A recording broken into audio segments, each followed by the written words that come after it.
வணக்கம் நண்பர்களே. நம்ம ஒவ்வொரு பதிவிலையும் பல ஆன்மீக தகவல்கள் பத்தி நம்ம தெரிஞ்சுட்டு வரோம்.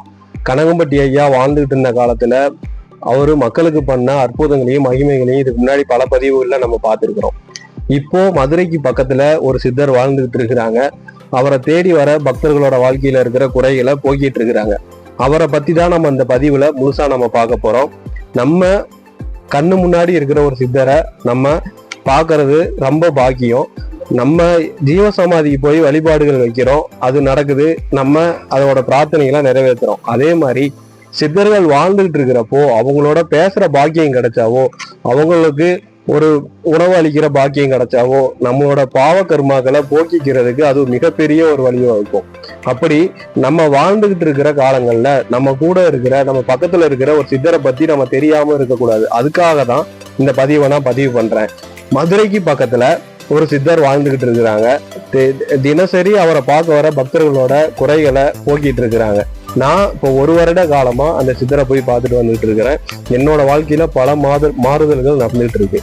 இப்போ அந்த சித்தரை நம்ம எப்படி பார்க்கலாம், எங்க இருக்கிறாரு, எப்படி நம்ம அங்க போகணும், என்ன வழிமுறைகளை நம்ம கடைபிடிக்கணும், அதெல்லாம் இந்த பதிவுல நம்ம முழுசா பார்க்கலாம். கனகம்பட்டி ஐயாவோட மறு அவதாரம் அப்படின்னு மக்களால சொல்லப்படுற இந்த சித்தர் விபூதி சித்தர் அப்படின்னா அந்த பகுதியில் இருக்கிற மக்களால அன்பா அழைக்கப்படுறாங்க. மதுரையில இருந்து நத்தம் வர வழியில அழகர் கோயில் அப்படிங்கிற பஸ் ஸ்டாப்ல நம்ம இறங்கிட்டோம் அப்படின்னா கிரீன் வாலி அப்படிங்கிற பகுதியில தான் சித்தரோட குடியில் அமைஞ்சிருக்கு. மிகவும் அமைதியான சூழ்நிலையில, இயற்கை சூழ்நிலையில அந்த குடியில் அமைஞ்சிருக்கு. நம்ம பல பிரச்சனைகள்லையும் மன கவலையிலையும் அந்த இடத்துக்கு போனாலும் அங்க நம்ம ஐயாவை பாக்குறப்போ, அவரோட கண் பார்வை நம்ம மேல படுறப்போ, அவரு கூட நம்ம பேசுறப்போ நம்ம மனக்கவலைகள் எல்லாமே பஞ்சா பறந்துறத நம்ம உணரலாம். நான் பல தடவை அங்க போயிட்டு வந்திருக்கிறேன். என்னோட பல குறைகளை ஐயா சரி பண்ணி இருக்கிறாங்க. நம்ம வாய் விட்டு சொன்னாதான் அப்படின்னு கிடையாது. மனசுல நம்ம நினைக்கிறத நம்ம போய் அவருக்கு முன்னாடி நிக்கிறப்பயே ஐயா அவங்க நம்ம மனசுல என்ன நினைக்கிறோமோ அதை நம்மகிட்ட சொல்லி இதுக்காக வந்திருக்கிறீங்களான்னு சொல்லி நம்மளை கேட்கறாங்க. பல பேருக்கிட்ட ஐயா பேசுவாங்க, பல பேருக்கிட்ட ஐயா பேச மாட்டாங்க. அது அவங்க நேரங்காலங்கள் அவங்க பாவ கர்மாக்களை பொறுத்தது. நான் பல தடவை போயிருந்தாலும் ஒரு சில டைம் மட்டும்தான் ஐயா எங்கூட பேசியிருக்கிறாங்க. பல தடவை நம்ம போய் அவருக்கு முன்னாடி நிக்கிறப்பயே நமக்கு ஏதாவது ஒரு வேலை சொல்லி அதை செய்ய சொல்லிடுவாங்க. கனகம்பட்டி ஐயா கனகம்பட்டியில எப்படி தன்னை தேடி வர பக்தர்களுக்கு ஒவ்வொரு வேலை கொடுத்து அந்த வேலையை செய்ய சொல்றாங்களோ, அதே மாதிரிதான் விபூதி சித்தர் ஐயாவும் தன்னை தேடி வர பக்தர்களோட கர்ம வினைகளை வாங்குறதுக்காக சில வேலைகள் சொல்லுவாங்க.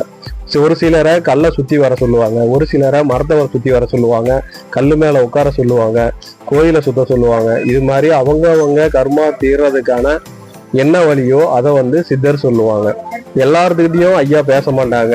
ஆனா ஐயா பேசினார் அப்படின்னா நம்மளோட பிரச்சனைகள் ரொம்ப சீக்கிரம் தீரப்போகுது அப்படிங்கிறதுக்கான ஒரு அர்த்தம்.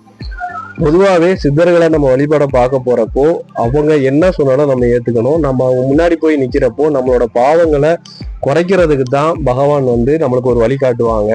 அவர் இடத்துக்கு ஏதாவது ஒரு வேலையை கொடுத்து அதை போய் செய்யுங்க அப்படின்னு சொல்லிடுவாங்க. ஒவ்வொருத்தவங்கள்ட்ட நல்லா பேசுவாரு, ஒரு சிலர்கிட்ட அதிகமா பேச மாட்டாங்க.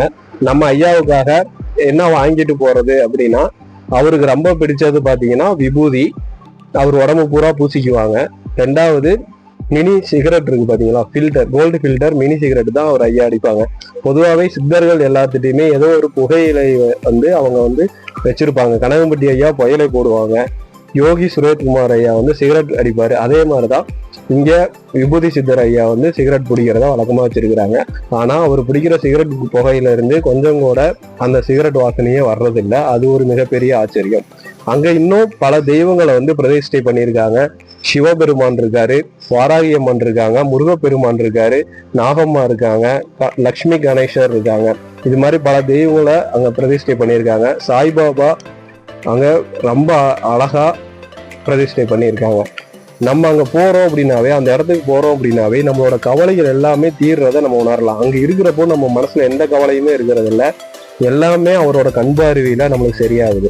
அவர் ஒவ்வொருத்தவங்களுக்கும் ஒவ்வொரு வேலை கொடுக்குறாங்க. அந்த வேலையை நம்ம செய்யறப்போ நம்மளோட கர்மாக்கள் நம்மளை விட்டு அந்த கழுகிறத நம்ம பார்க்கலாம். கல்லை சுத்தி வர சொல்லுவாங்க. கல்லை சுத்துறப்போ நமக்குள்ளோட அந்த ஒரு பாரம் நம்மள இருந்து இறங்குறத நம்ம உணரலாம். இது மாதிரி அவர் எந்த ஒரு வேலை செய்ய சொன்னாலும் அதுல இருந்து நம்மளோட பாவங்களை அவங்க வாங்கிக்கிறாங்க. ஒவ்வொருத்தவங்களுக்கு பிரசாதம் கொடுப்பாங்க, ஒவ்வொருத்தவங்களுக்கு பிஸ்கட் கொடுப்பாரு, விபூதி பாக்கெட் கொடுப்பாங்க, குங்கும பாக்கெட் கொடுப்பாங்க, பத்தி பாக்கெட் கொடுப்பாங்க. அது அவங்க கர்மா வினைகளை பொறுத்தது. அவங்க பிரச்சனைகள் தீர்றதுக்கு என்ன வழியும் அதை கொடுப்பாங்க. ஐயாவுக்கு எல்லாமே தெரியும். நம்ம அங்க என்ன நினைக்கிறோங்கிறது தெரியும். நம்ம வீட்டுல இருந்து கிளம்புறப்போ என்ன பேசிட்டு போறோம், என்ன நடக்குது எல்லாமே தெரியும். கனகம்பட்டி ஐயாவோட மறு அவதாரம்னு விபூதி ஐயாவை அழைக்கிறாங்க. நான் கனகம்பட்டி ஐயாவை நேரா பார்த்தது கிடையாது. ஆனா அவர் ஜீவசமாதிக்கு மாதந்தோறும் போயிட்டு வந்துட்டு இருக்கேன். எனக்கு அவரை பார்க்க முடியலையே அப்படிங்கிற பல ஒரு கவலைகளும் ஏக்கங்களும் இருந்துச்சு. ஆனா இங்க விபூதி சித்தர் ஐயாவை பாக்குறப்போ எனக்கு அந்த ஏக்கங்கள் எல்லாமே போயிருச்சு. நான் கனகம்பட்டியில வைக்கிற வேண்டுதல் எல்லாத்தையும் சித்தர் ஐயா எனக்கு அதுக்கு விளக்கம் கொடுப்பாங்க. இங்க வைக்கிற வேண்டுதலுக்கு இங்க விளக்கம் கொடுப்பாரு. அப்போ சித்தர்கள் எல்லாரும் ஒரே நிலையில ஐக்கியமானவங்க அப்படிங்கிறதுக்கு இது ஒரு தத்ரூபமான ஒரு சாட்சி. அன்னதானத்துக்கு நம்மளால முடிஞ்ச பொருட்கள் வாங்கிட்டு போய் கொடுக்கலாம். அது அவங்கவுங்க விருப்பத்துக்கு ஏற்றது, அவங்கவுங்க வசதிக்கு ஏற்றது. அங்க எந்த ஒரு இடத்துலையுமே நம்மள்ட்ட காணிக்கையோ பணமோ வாங்க மாட்டாங்க. அவங்க விருப்பப்பட்டது கொடுக்கலாம். எந்த ஒரு பிரச்சனையும் எதுவுமே நீங்க கொடுக்க தேவையில்லை. அதே மாதிரி குறி கேட்கற மாதிரியோ ஜோசியம் கேட்கற மாதிரியோ ஐயாட்ட போய் நம்ம பேச முடியாது. நம்ம அவருக்கு முன்னாடி போய் நிக்கிறப்போ அவருக்கு நம்மள்ட்ட பேசணும்னு தோணுச்சுன்னா பேசுவாங்க. அப்படி இல்லைன்னா சைலண்டா தான் இருப்பாரு. ஏதோ ஒரு வேலை சொல்லுவாரு, நம்ம அந்த வேலையை செஞ்சுட்டு வரணும்.